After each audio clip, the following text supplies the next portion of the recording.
मरे हुए व्यक्ति की ये तीन चीजें कभी भी नहीं लेनी चाहिए। सुनिए यमराज और प्रेतों की कथा।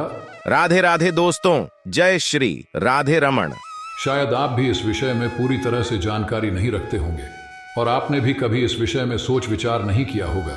तो फिर तैयार हो जाइए इस बारे में जानने के लिए कि मारे हुए व्यक्ति की कौन सी तीन चीज भूल कर भी कभी नहीं लेनी चाहिए और आखिर इसके पीछे कारण क्या होता है।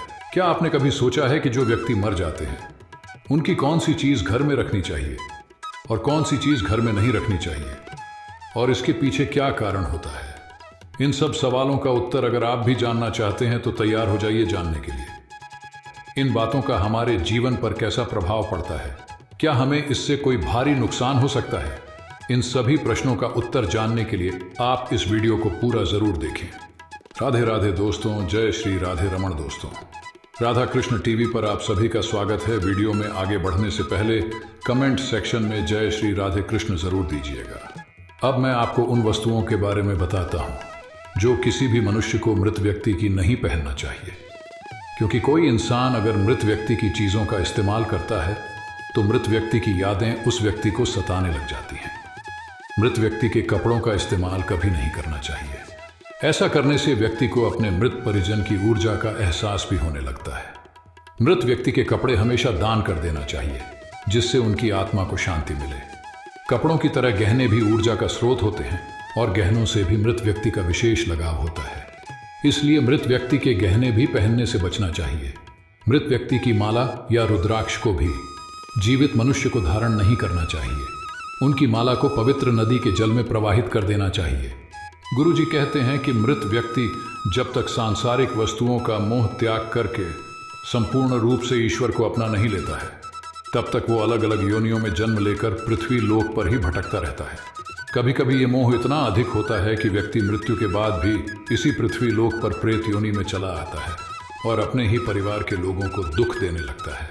मनुष्य द्वारा अपने मृत परिजनों की वस्तुओं को उनकी याद में रखने से कई परेशानियों का सामना करना पड़ता है। क्योंकि उन खास चीज़ों के बारे में जानने से पहले चलिए हम यमराज और प्रेतों की कथा सुन लेते हैं। एक बार नारद जी यमराज से मिलने के लिए यमलोक पधारे। नारद जी को देखकर यमराज अत्यंत प्रसन्न हो गए। उनका स्वागत सत्कार करने के बाद उन्होंने देवर्षि नारद के आने का कारण पूछा। तब नारद ने कहा, यमराज, आप तो स्वर्ग लोक से पृथ्वी लोक तक सभी के बारे में सब कुछ जानते हैं, आपसे कुछ भी छिपा हुआ नहीं है। यमराज ने कहा, नारद जी, फिर भी मैं आपके मन की बात तो नहीं जान सकता। आपके मन की बात केवल विष्णु भगवान ही जान सकते हैं। आपके मन में कौन सा रहस्य छिपा है, इस बारे में कृपया आप मुझे बेझिझक बता सकते हैं। तब देवर्षि नारद ने कहा, धर्मराज, मैं आपके पास कोई समाचार लेकर नहीं आया हूं। मेरे मन में एक प्रश्न है जिसके उत्तर की अपेक्षा से मैं आपके पास आया हूं। यमराज ने कहा, आप मुझसे वो प्रश्न अवश्य पूछिए, मैं आपकी शंका का समाधान जरूर करूंगा। तब नारद जी ने कहा, धर्मराज, आप मृत्यु के देवता हैं, इसलिए इस प्रश्न का उत्तर आपसे बढ़िया कोई नहीं दे सकता। मेरा प्रश्न यह है कि किसी व्यक्ति की मृत्यु के बाद उसकी कौन सी चीजों का प्रयोग दूसरे मनुष्यों को नहीं करना चाहिए। यमराज ने कहा, आपने उचित प्रश्न पूछा है। मानव जाति के कल्याण के लिए आपके द्वारा पूछे गए इस प्रश्न का उत्तर मैं आपको जरूर बताऊंगा। इस प्रश्न का उत्तर जानने के लिए मैं आपको एक कथा सुनाता हूं। इसे सुनने से आपको अपने सभी प्रश्नों के उत्तर मिल जाएंगे। यमराज ने कहा, मध्य देश में देव शर्मा नाम का एक अत्यंत गुणवान और शास्त्रों में पारंगत ब्राह्मण रहता था, लेकिन उसने अपनी विद्या का कभी दुरुपयोग नहीं किया। वो अत्यंत गरीब था और भिक्षा मांगकर अपना गुजारा करता था। एक दिन वो ब्राह्मण घने जंगल में चलते चलते एक अत्यंत प्राचीन वृक्ष के पास पहुंचा। उसने देखा कि उस वृक्ष पर 3 पिशाच रहते हैं और वो वहां से गुजरने वाले सभी मनुष्यों को खा जाते हैं।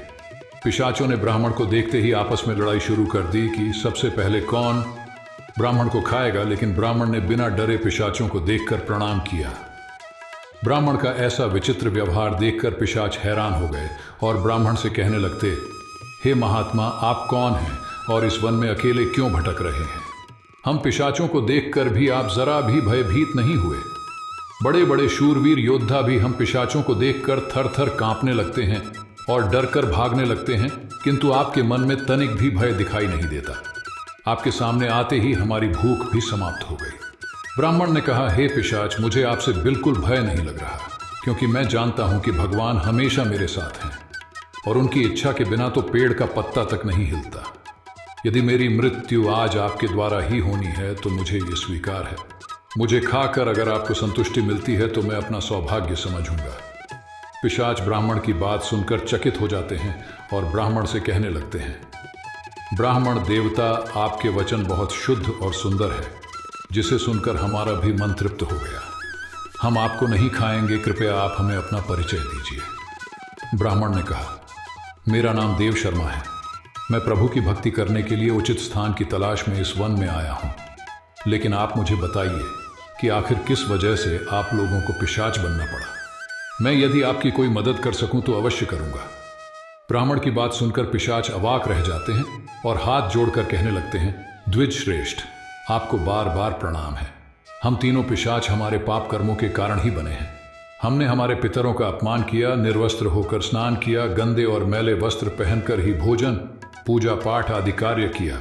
पितरों के लिए भोजन अर्पित नहीं किया, इसी कारण से हमें मृत्यु के पश्चात प्रेत बनना पड़ा। पिशाच कहते हैं, वैसे तुम हमारे ही वंश से हो, हम तुम्हारे पूर्वज हैं। ये ईश्वर की ही कृपा है कि उन्होंने हमारी सहायता के लिए तुम्हें हमारे पास भेजा है। पिशाचों की बात सुनकर ब्राह्मण वहां से तुरंत मुनि अगस्त्य के पास जाता है और पिशाचों की मुक्ति के लिए नदी किनारे पिंडदान और तर्पण करता है और अपने समर्थ के अनुसार दान धर्म करता है। ब्राह्मण के द्वारा तर्पण तथा दान धर्म करने से सभी पिशाच मुक्त हो जाते हैं और स्वर्ग की ओर जाने लगते हैं। फिर धर्मराज नारद जी से कहते हैं, देवर्षि, इसीलिए मनुष्य को कभी गंदे और मैले कपड़े पहनकर भोजन और पूजा पाठ नहीं करना चाहिए। पितरों को अर्पण किए बिना भोजन नहीं करना चाहिए। गुरु जी कहते हैं कि मृत व्यक्ति जब तक सांसारिक वस्तुओं का मोह त्याग करके संपूर्ण रूप से ईश्वर को अपना नहीं लेता है, तब तक वो अलग अलग योनियों में जन्म लेकर पृथ्वी लोक पर ही भटकता रहता है। कभी कभी ये मोह इतना अधिक होता है कि व्यक्ति मृत्यु के बाद भी इसी पृथ्वी लोक पर प्रेत योनि में चला आता है और अपने ही परिवार के लोगों को दुख देने लगता है। मनुष्य द्वारा अपने मृत परिजनों की वस्तुओं को उनकी याद में रखने से कई परेशानियों का सामना करना पड़ता है। क्योंकि उन खास चीज़ों के बारे में जानने से पहले चलिए हम यमराज और प्रेतों की कथा सुन लेते हैं। एक बार नारद जी यमराज से मिलने के लिए यमलोक पधारे। नारद जी को देखकर यमराज अत्यंत प्रसन्न हो गए। उनका स्वागत सत्कार करने के बाद उन्होंने देवर्षि नारद के आने का कारण पूछा। तब नारद ने कहा, यमराज, आप तो स्वर्ग लोक से पृथ्वी लोक तक सभी के बारे में सब कुछ जानते हैं, आपसे कुछ भी छिपा हुआ नहीं है। यमराज ने कहा, नारद जी, फिर भी मैं आपके मन की बात तो नहीं जान सकता। आपके मन की बात केवल विष्णु भगवान ही जान सकते हैं। आपके मन में कौन सा रहस्य छिपा है, इस बारे में कृपया आप मुझे बेझिझक बता सकते हैं। तब देवर्षि नारद ने कहा, धर्मराज, मैं आपके पास कोई समाचार लेकर नहीं आया हूं। मेरे मन में एक प्रश्न है जिसके उत्तर की अपेक्षा से मैं आपके पास आया हूं। यमराज ने कहा, आप मुझसे वो प्रश्न अवश्य पूछिए, मैं आपकी शंका का समाधान जरूर करूंगा। तब नारद जी ने कहा, धर्मराज, आप मृत्यु के देवता हैं, इसलिए इस प्रश्न का उत्तर आपसे बढ़िया कोई नहीं दे सकता। मेरा प्रश्न ये है कि किसी व्यक्ति की मृत्यु के बाद उसकी कौन सी चीजों का प्रयोग दूसरे मनुष्यों को नहीं करना चाहिए। यमराज ने कहा, आपने उचित प्रश्न पूछा है। मानव जाति के कल्याण के लिए आपके द्वारा पूछे गए इस प्रश्न का उत्तर मैं आपको जरूर बताऊंगा। इस प्रश्न का उत्तर जानने के लिए मैं आपको एक कथा सुनाता हूं। इसे सुनने से आपको अपने सभी प्रश्नों के उत्तर मिल जाएंगे। यमराज ने कहा, मध्य देश में देव शर्मा नाम का एक अत्यंत गुणवान और शास्त्रों में पारंगत ब्राह्मण रहता था, लेकिन उसने अपनी विद्या का कभी दुरुपयोग नहीं किया। वो अत्यंत गरीब था और भिक्षा मांगकर अपना गुजारा करता था। एक दिन वो ब्राह्मण घने जंगल में चलते चलते एक अत्यंत प्राचीन वृक्ष के पास पहुंचा। उसने देखा कि उस वृक्ष पर 3 पिशाच रहते हैं और वो वहां से गुजरने वाले सभी मनुष्यों को खा जाते हैं। पिशाचों ने ब्राह्मण को देखते ही आपस में लड़ाई शुरू कर दी कि सबसे पहले कौन ब्राह्मण को खाएगा, लेकिन ब्राह्मण ने बिना डरे पिशाचों को देखकर प्रणाम किया। ब्राह्मण का ऐसा विचित्र व्यवहार देखकर पिशाच हैरान हो गए और ब्राह्मण से कहने लगते, हे महात्मा, आप कौन हैं और इस वन में अकेले क्यों भटक रहे हैं?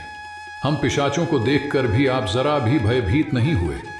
बड़े बड़े शूरवीर योद्धा भी हम पिशाचों को देखकर थर थर कांपने लगते हैं और डर कर भागने लगते हैं, किंतु आपके मन में तनिक भी भय दिखाई नहीं देता।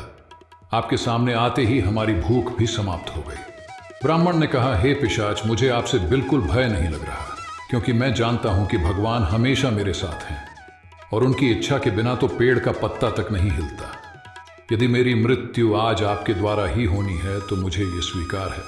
मुझे खाकर अगर आपको संतुष्टि मिलती है तो मैं अपना सौभाग्य समझूंगा।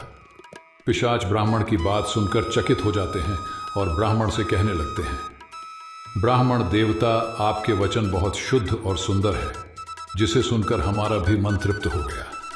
हम आपको नहीं खाएंगे, कृपया आप हमें अपना परिचय दीजिए। ब्राह्मण ने कहा, मेरा नाम देव शर्मा है। मैं प्रभु की भक्ति करने के लिए उचित स्थान की तलाश में इस वन में आया हूं। लेकिन आप मुझे बताइए कि आखिर किस वजह से आप लोगों को पिशाच बनना पड़ा। मैं यदि आपकी कोई मदद कर सकूं तो अवश्य करूंगा। ब्राह्मण की बात सुनकर पिशाच अवाक रह जाते हैं और हाथ जोड़कर कहने लगते हैं, द्विज श्रेष्ठ, आपको बार बार प्रणाम है। हम तीनों पिशाच हमारे पाप कर्मों के कारण ही बने हैं। हमने हमारे पितरों का अपमान किया, निर्वस्त्र होकर स्नान किया, गंदे और मैले वस्त्र पहनकर ही भोजन, पूजा पाठ आदि कार्य किया। पितरों के लिए भोजन अर्पित नहीं किया, इसी कारण से हमें मृत्यु के पश्चात प्रेत बनना पड़ा। पिशाच कहते हैं, वैसे तुम हमारे ही वंश से हो, हम तुम्हारे पूर्वज हैं। ये ईश्वर की ही कृपा है कि उन्होंने हमारी सहायता के लिए तुम्हें हमारे पास भेजा है। पिशाचों की बात सुनकर ब्राह्मण वहां से तुरंत मुनि अगस्त्य के पास जाता है और पिशाचों की मुक्ति के लिए नदी किनारे पिंडदान और तर्पण करता है और अपने समर्थ के अनुसार दान धर्म करता है।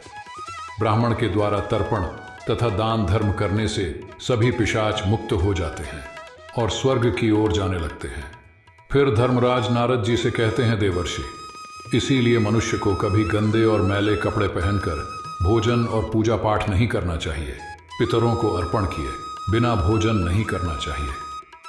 अब मैं आपको उन वस्तुओं के बारे में बताता हूं जो किसी भी मनुष्य को मृत व्यक्ति की नहीं पहनना चाहिए, क्योंकि कोई इंसान अगर मृत व्यक्ति की चीजों का इस्तेमाल करता है तो मृत व्यक्ति की यादें उस व्यक्ति को सताने लग जाती हैं।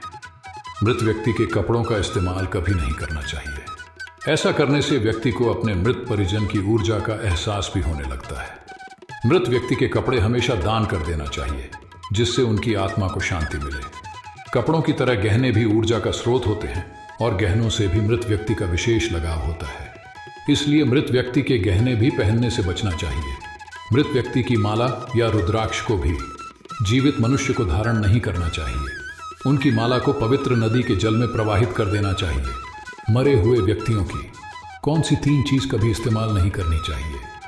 ये इन्फॉर्मेशन अगर आपको अच्छी लगी हो तो वीडियो को लाइक करें, शेयर करें, साथ ही चैनल को सब्सक्राइब करें ताकि आगे भी आपको गुरु जी की कृपा प्राप्त होती रहे।